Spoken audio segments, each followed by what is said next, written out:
hemos estado hablando de que el Antiguo Testamento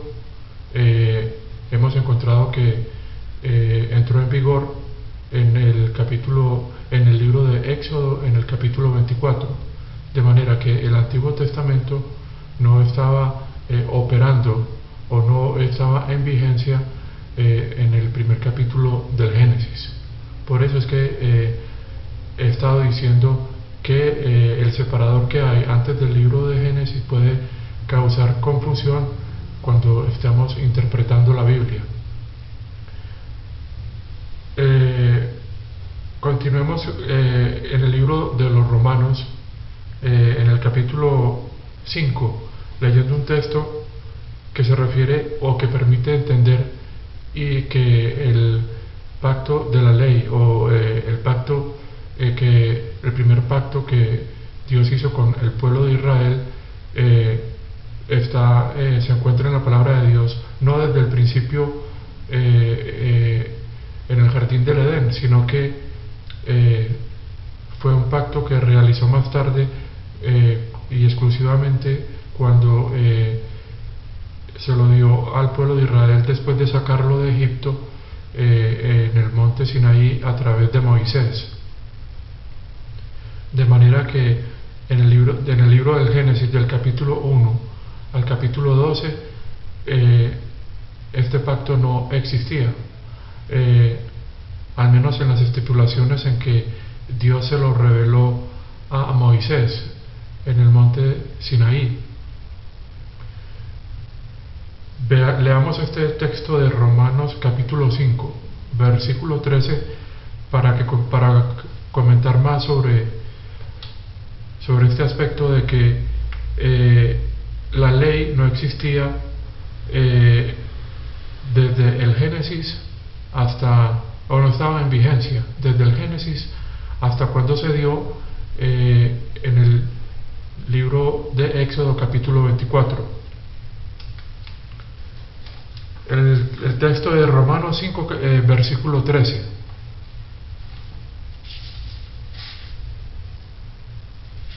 Dice así la palabra de Dios.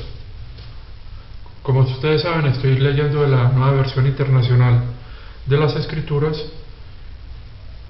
y es una versión en inglés. Dice así el versículo 13: porque antes que la ley fue dada, el pecado estaba en el mundo, pero el pecado no se toma en cuenta cuando no hay ley. Fíjense que en este versículo nos dice que antes de que la ley fuera dada, aquí se refieren a la ley, cuando esta ley se refiere al pacto que hizo Dios con el pueblo de Israel, que está en el libro de Éxodo capítulo 24, allí está ratificado. Entonces Pablo nos dice en la carta a los Romanos que la ley no estaba en vigencia antes de que fuera dada. Dice el versículo 14: sin embargo, la muerte reinó desde el tiempo de Adán al tiempo de Moisés, aún sobre los que no pecaron, quebrando un mandamiento como lo hizo Adán, que era el modelo del que iba a venir.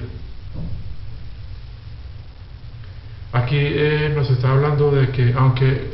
Dios no había establecido el pacto de la ley con el ser humano, como lo hizo después en el libro de Éxodo capítulo 24 con el pueblo de Israel, sin embargo, cuando Adán pecó, su descendencia, tanto él como su descendencia,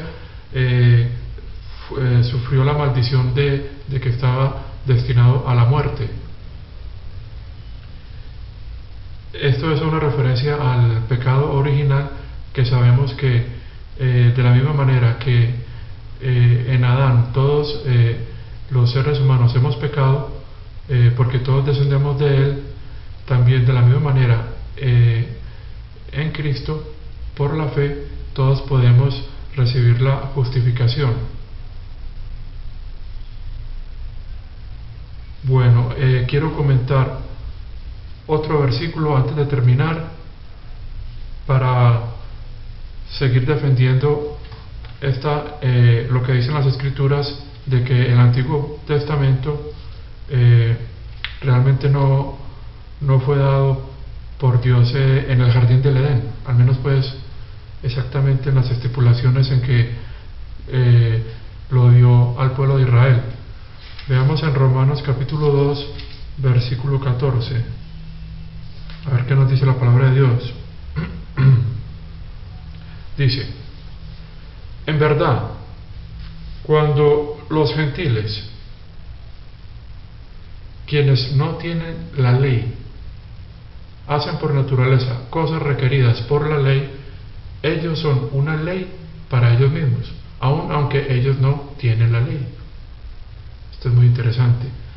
Fíjense que Dios no estableció la ley con las naciones. O sea, del capítulo Génesis 1 al capítulo 12 de Génesis, cuando Dios llama a Abraham, Dios no había establecido el Antiguo Testamento ni con la humanidad, ni con ningún pueblo en especial, porque ni siquiera había llamado a Abraham. Ya en ese capítulo 12 nos relatan cómo él llama a Abraham, le hace la promesa de que de él iba a nacer un descendiente a través del cual se iba a ser bendecidas todas las naciones. También más adelante ya llama al pueblo de Israel, y es a él al que le da la ley. Pero los gentiles o las naciones no estaban cubiertas bajo ese pacto de la ley. Mas sin embargo, aunque ellos no estaban bajo las estipulaciones del pacto de la ley que fue dado en Sinaí, antes de que este pacto fuera dado, sabemos que Dios le dio al ser humano, le dio, dice acá en el versículo 13, ya que ellos muestran los requerimientos de la ley que están escritos en sus corazones, sus conciencias también les dan testimonio, aún defendiéndolos, ya sea acusándolos, unas veces acusándolos y otras veces defendiéndolos. Entonces vemos como Dios, aunque no le dio a los seres humanos desde el Génesis, no les dio el pacto de la ley, sí les dio en sus conciencias el trabajo de la ley, o sea, los requerimientos de la ley se los escribió en su corazón, y la conciencia siempre ha acusado o defendido al ser humano de acuerdo a cuando actúa bien o mal. Pero Pablo nos dice que esto no se entiende como un pacto bajo que hubiera hecho Dios con el hombre, sino que le había dado el beneficio de poner su ley en su corazón, y es la conciencia que mueve al ser humano a saber cuándo actúa bien y cuándo actúa mal, pero no que esto signifique que es una relación de pacto entre Dios y el hombre.